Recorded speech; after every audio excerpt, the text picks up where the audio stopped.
Sir ये attempt skip कर दूं? बहुत सारे बच्चों का मैसेज आ रहा है जो दो ग्रुप दे रहे हैं कि सर एक ग्रुप ही दे दूं, एक स्किप कर दूं। जो सिंगल दे रहा है उसके हालात इतने बुरे हो गए हैं कईयों के कि सर ये वाला भी स्किप कर दूं, अगली बार बोथ दे दूंगा। बेटा एक चीज अपने दिमाग में प्रिंट कर लो, मैं आपको आज लिख कर दे रहा हूं, जो हालात तुम्हारे आज है ना वही हालात आज से 5 महीने बाद जब आप दूसरा ग्रुप दोगे तब भी होंगे, जब नेक्स्ट अटेम्प्ट दोगे अगर स्किप करके रहोगे। क्योंकि जो पेपर से 20-25 दिन पहले एंग्जाइटी होनी शुरू होती है वो नेचुरल है, वो सबको होती है। जो दो ग्रुप देने वाला बंदा है वो सोचता है कि सिंगल दे लूं, जो सिंगल देने वाला वो सोचता है अटेम्प्ट स्किप कर दूं। देखो अटेम्प्ट स्किप करने का कोई फायदा नहीं है। देखो मैं आपको दो चीजें क्लियर कर देता हूं।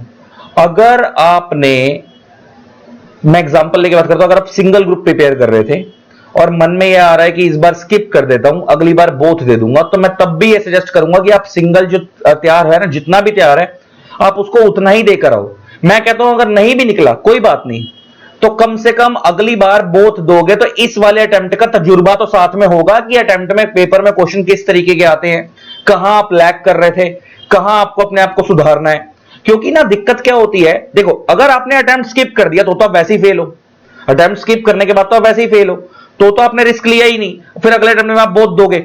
अगर आपने अटेम्प्ट दे दिया तो क्या पता आप पास हो जाओ और क्या पता आप रह भी जाओ। तो अगर रह जाओ तो आप ये सोच लेना कि मैं तो वैसे भी स्किप कर रहा था, इसी बहाने कुछ सीख लिया।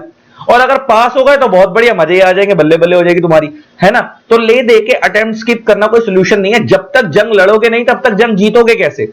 सेम ऐसे ही बोथ ग्रुप वालों की अगर मैं बात करूं, तो अगर तुम्हारे को दो ग्रुप दे रहे हो तो किसी, अगर तुम्हारे को ऐसा लग रहा है कि यार सिंगल दे लूं, तो जो लग रहा है ना सिंगल दे लूं, उस वाले सिंगल के ऊपर बहुत ज्यादा एक्स्ट्रा ऑर्डिनरी मेहनत कर दो कि यार ये तो मैंने निकालना ही है। और जो दूसरा वीक लग रहा है आपको, उसको भी इतना तैयार कर दो कि कम से कम 40-40 आ जाए, और क्या पता उधर वाले पहले ग्रुप में इतने अच्छे मार्क्स आ जाए कि दोनों ग्रुप का सेट ऑफ हो जाए और आपको सेट ऑफ का बेनिफिट मिल जाए। अदरवाइज अटेम्प्ट छोड़ना कोई समझदारी नहीं होती। तो मेरा सिंपल सा सॉल्यूशन ये है, जिसने सिंगल प्लान करा वो सिंगल दो, जिसने बोथ प्लान करा वो बोथ दो। अब भाई जो घबराहट हो रही है कि ये स्किप करके सिंगल दे दूं, या जिसने सिंगल प्लान करा था कि छोड़ के अगले अटेम्प्ट में बोथ दे दूंगा, ऐसी घबराहट हर अटेम्प्ट में होगी। तो हर अटेम्प्ट में यही सोचते रहोगे, ये कोई नया नहीं है। पेपर से 20-25 दिन पहले ये सब चीजें होना नेचुरल है। तो डरना नहीं है, जंग लड़नी है, जंग लड़ोगे तभी जीतोगे। ठीक है, आई होप ये बात समझ आ रही होगी। बाकी रही बात सीएमए इंटर और फाइनल वाले बच्चे, आप लोगों के लिए मैंने ऑलरेडी बहुत सारा कंटेंट यूट्यूब पे फ्री डाल दिया जो आपको नेक्स्ट लेवल हेल्प करेगा। जैसे आप लोगों को पता है कि मैं सीएमए इंटर में लॉ एंड ऑडिट पढ़ाता हूं, फाइनल में लॉ पढ़ाता हूं। तो सीएमए इंटर और फाइनल का मैंने ऑलरेडी बहुत सारा content, MCQs, marathon, super 50 case study based questions वगैरह वगैरह सब यूट्यूब पे डाल रखा है। उन सबका लिंक मैं इसी वीडियो के डिस्क्रिप्शन में डाल दूंगा, इंटर वाले बच्चों का भी और फाइनल वालों का बच्चों का भी, जिसके लिए जो सूटेबल है आप वो कंटेंट देख लेना, डेफिनेटली आपको हेल्प करेगा। अगर लॉ से डर लग रहा है तो ये मेरा प्रॉमिस है कि अभी भी इतने दिन बचे हैं कि अगर मेरा कंटेंट देख लोगे, जितना डला हुआ है, फ्री कंटेंट है सारा, आपको डेफिनेटली हेल्प करेगा और उम्मीद है कि पास भी करा ही देगा। ठीक है जी, चलो लव यू ऑल, टाटा।